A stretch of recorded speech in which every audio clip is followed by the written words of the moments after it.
भारत के संविधान में हर गरीब से गरीब व्यक्ति और हर पीड़ित से पीड़ित व्यक्ति की न्याय की सुविधा है।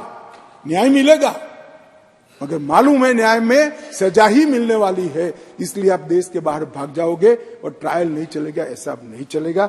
इसको भी हमने यहां पर डाला है।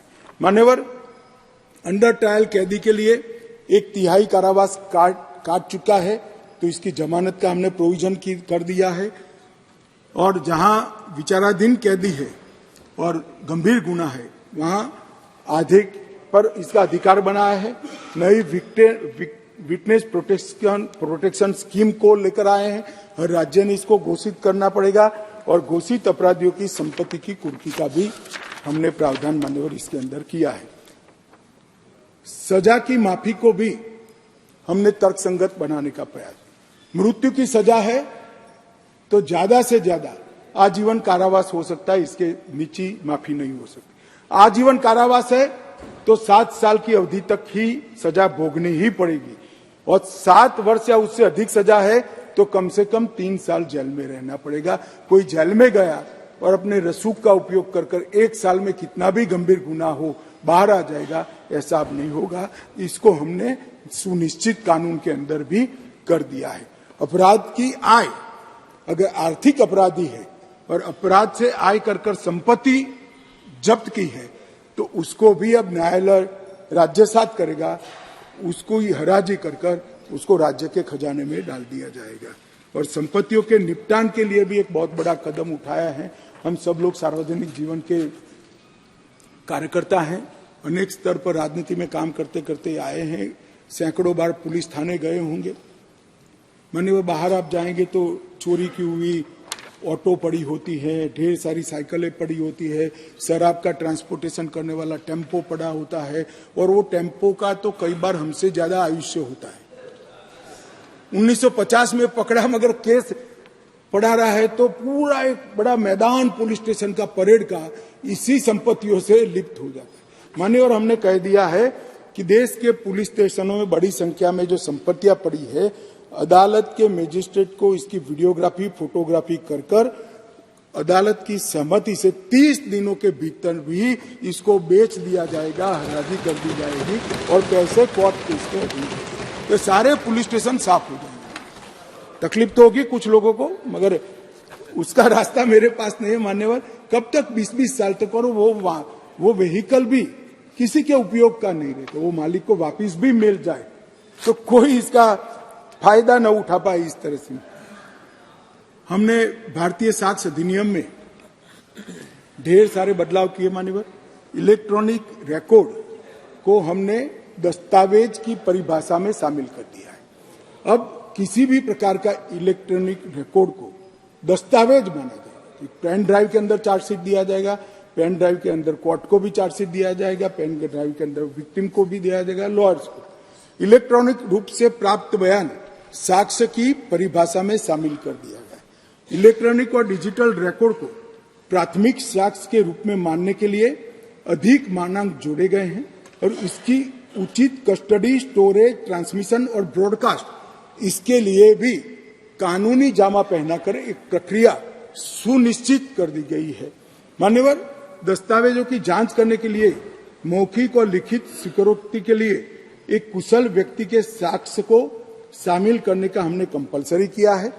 इलेक्ट्रॉनिक या डिजिटल रिकॉर्ड की कानूनी स्वीकार्यता अब पहली बार कोर्ट में कोई चैलेंज नहीं कर पाएगा और इलेक्ट्रॉनिक साक्ष्य जमा करने के लिए प्रमाण पत्रों को भी अनुसूची में जोड़ दिया गया है।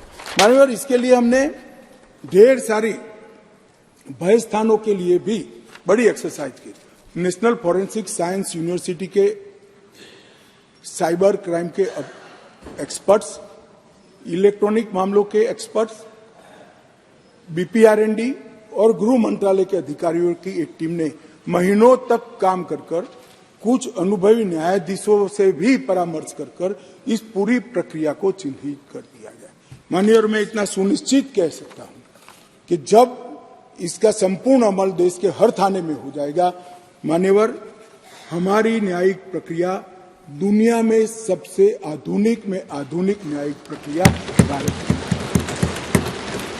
मान्यवर इसका पूरा प्रोविजन इसके अंदर किया है, उसको भी पुलिस स्टेशन, तहसील, जिला, कमिश्नरेट और स्टेट लेवल पर नोटिफाइड कर सकेंगे।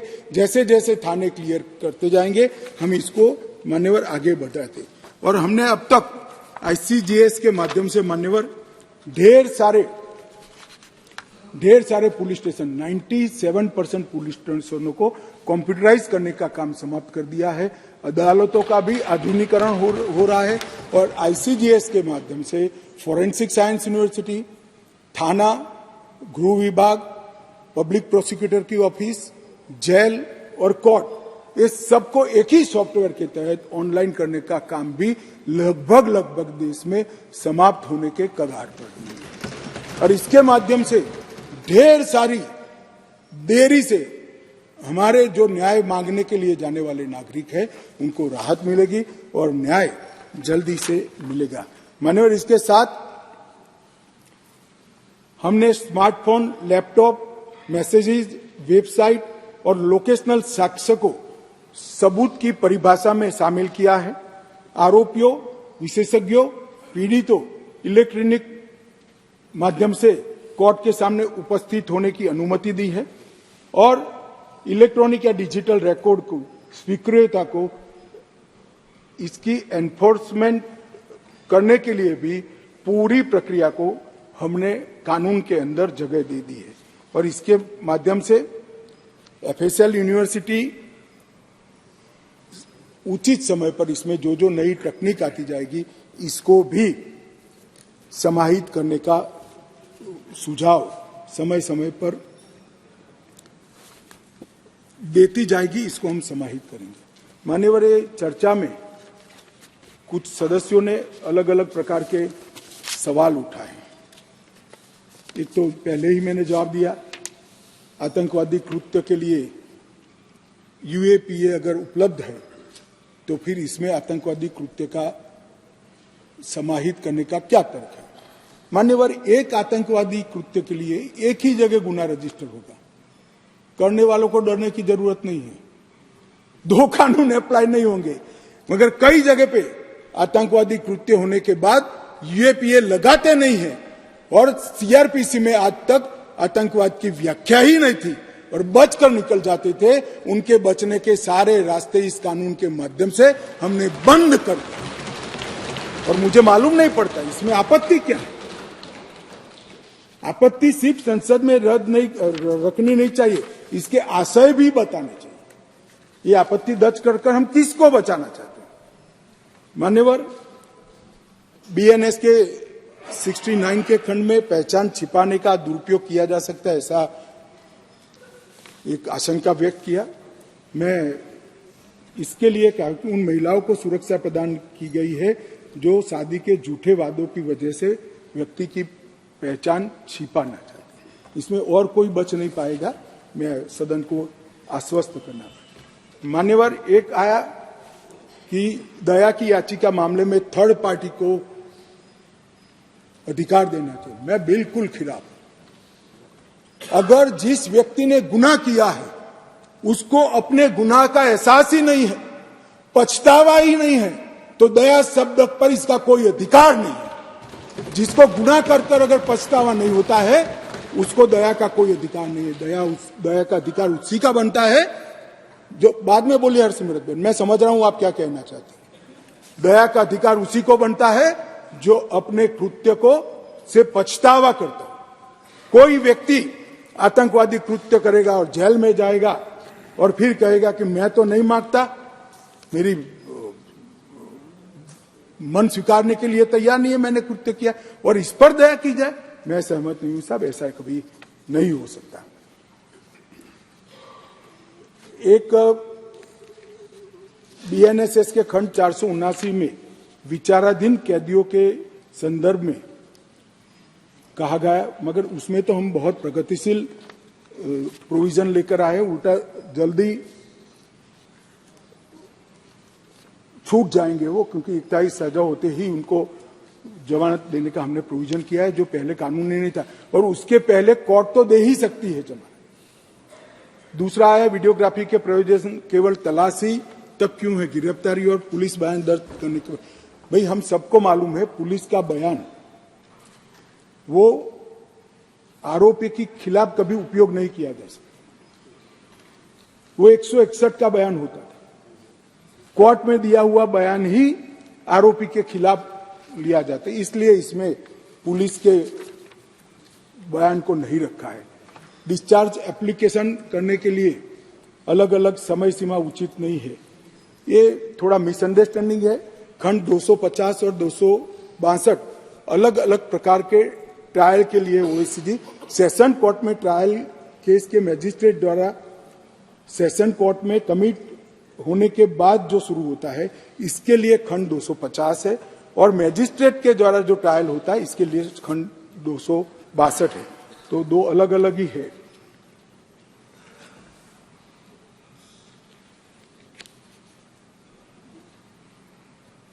एक माननीय सदस्य ओवैसी जी ने कहा था क्लॉज 187 में हिरासत की अवधि को पूरे डिटेंशन पीरियड तक बढ़ाया गया है, जो यूएपीए से अधिक सख्त है। थोड़ा मिसअंडरस्टैंडिंग है।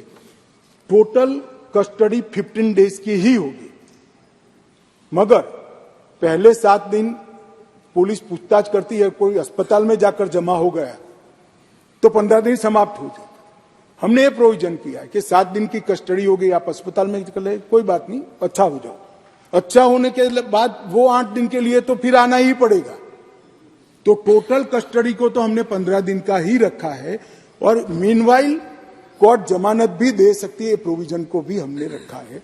तो इसकी जमानत पर भी असर नहीं होगी और तो कुल दिन भी नहीं बदलेगी। डीके बासु मामले में दिए गए निर्देशों को शामिल नहीं किया है। हमने भारतीय नागरिक सुरक्षा संहिता में खंड 37 में बदलाव ही कर दिया है, और हर जिले और हर थाने में एक अधिकारी को हमने नामित किया है, जिससे कस्टडी का ब्यौरा देना पड़ेगा। किसी नियंत्रण और संतुलन के बिना पुलिस की शक्तियों को बढ़ा रहे, ऐसा नहीं है। मैंने आगे बताया है कि कई जगह पे पुलिस की शक्तियों को कर्टेल भी किया गया है, कई जगह पे उस पर वॉच रखने की भी व्यवस्था मान्यवर हमने की है। इसके साथ साथ मॉब लिंचिंग के लिए भी कहा गया है, मगर इसमें